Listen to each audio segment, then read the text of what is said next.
Alright, सो सबसे पहले हम शुरू करेंगे अडाप्टर के साथ। तो बेसिकली मैं दो यूवी ट्यूब्स यूज़ करने वाला हूँ, इसलिए मेरे पास दो अडाप्टर है। एंड दो अडाप्टर में एक अडाप्टर के पास दो सॉकेट होती है एक ट्यूब लगाने के लिए। तो मैं इन दोनों को एक साथ जोड़ दूँगा वर्टिकली। उससे ये रहेगा कि ये दोनों एक यूनिट बन जाएंगे और मैं इसे ईज़िली एक यूनिट पूरा लास्ट में बना पाऊँगा। सबसे पहले मैं इनको चिपका लेता हूँ और ये जो दोनों वायर हैं इन सबको जोड़ के आगे एक्सटेंशन वायर लगा के एक एसी केबल में लगा देते हैं।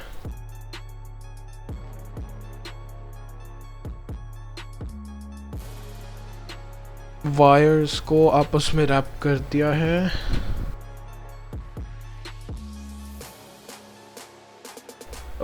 मैं फेविक्विक यूज़ कर रहा हूँ या सुपर ग्लू, किसी भी कंपनी की मिल जाएगी आपको। बस इन दो अडाप्टर्स को चिपकाना है एक साथ। आप एक यूवी ट्यूब भी यूज़ कर सकते हो, उसके लिए एक ही अडाप्टर लगेगा।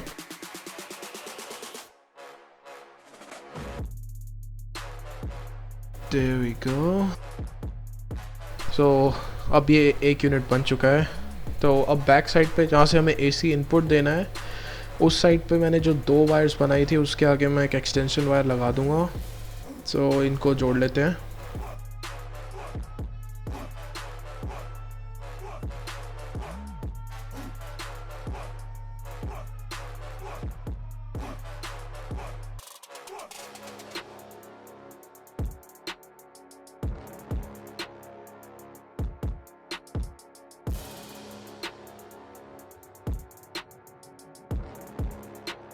मेक श्योर इंसुलेशन टेप आप ढंग से लगाएं, क्योंकि ये AC 240 वोल्ट्स होगा और इस पर हाथ लगा तो आप वो फील नहीं करना चाहेंगे। अब बैक साइड पे इस वायर के एक प्लग को जोड़ देते हैं एंड दैट्स इट। वो प्लग AC सॉकेट में लगेगा और उसके बाद सॉकेट जाएंगी अडाप्टर में। ये रही ट्यूब और ये पानी की पाइप 2 सेंटीमीटर की पाइप है जिसमें ट्यूब पूरी तरह से फिट आ जाती है। आपको इस पाइप की लेंथ रखनी है, पाइप की लेंथ होनी चाहिए यूवी ट्यूब से 1 इंच ज़्यादा। उससे थोड़ा सा बड़ा, उससे क्या होगा कि जो आप सॉकेट्स लगाएंगे अडाप्टर की वो इजीली फिट हो जाएंगी। ये मैंने पाइप को बीच में से काट लिया है।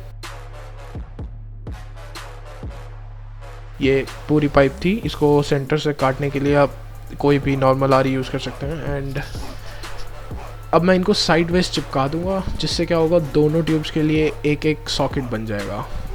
तो उसका फ़ायदा ये होगा कि जो यूवी लाइट है वो एक ही डायरेक्शन में जाएगी और बैक साइड में आपकी तरफ नहीं आएगी। पूरा क्लीन करने के बाद ये पाइप्स कुछ ऐसी दिखाई देंगी।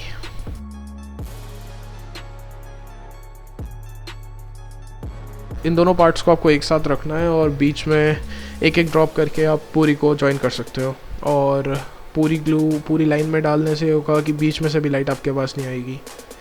उसके बाद लाइट वेस्ट ना हो इसके लिए I am going to use a normal home foil. जो भी आपको घर पे अवेलेबल है आप वो फॉयल काट लो उस पाइप के सेम साइज़ का एंड उसको आपको जस्ट वहाँ पे लगाना है।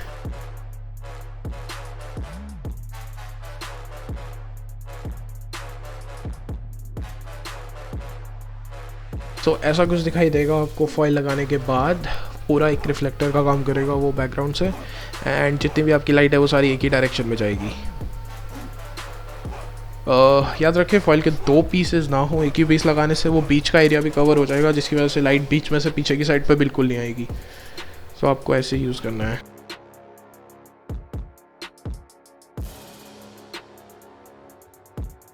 एक और पाइप का एक्स्ट्रा पीस मैं बैक साइड पे चिपका रहा हूँ उसके, जिसको एक हैंडल की तरह हम यूज़ कर सकते हैं लाइट मूव करने के लिए। और मैंने वायर्स को उस पाइप में से निकाल लिया है एंड एडाप्टर्स को मैंने पेस्ट कर दिया है इस दोनों पाइप के बैक साइड पे सेम सुपर ग्लू से।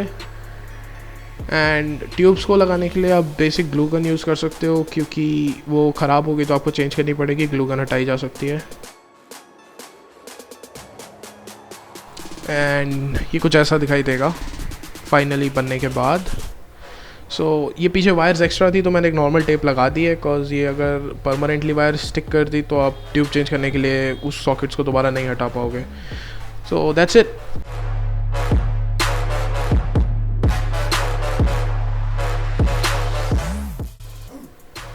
ये मैं आपको कैमरे से दिखा रहा हूँ। मेक श्योर आप अपनी आंखों से ना देखें, बिकॉज यूवी रेज बहुत ज़्यादा हार्मफुल है। और इस लाइट को अपनी स्किन पे भी ना डालें, बिकॉज़ ये काफ़ी ज़्यादा हार्मफुल होगा। ये जो आप देख रहे हैं एक कैमरे के थ्रू है, सो तो बेसिकली आपको किसी चीज़ को अगर सैनिटाइज़ करना है तो आपको जस्ट ये लाइट उस चीज़ पे मारनी है 5 से 10 सेकंड के लिए। लाइक ये फ़ोन है and that's all you have to do.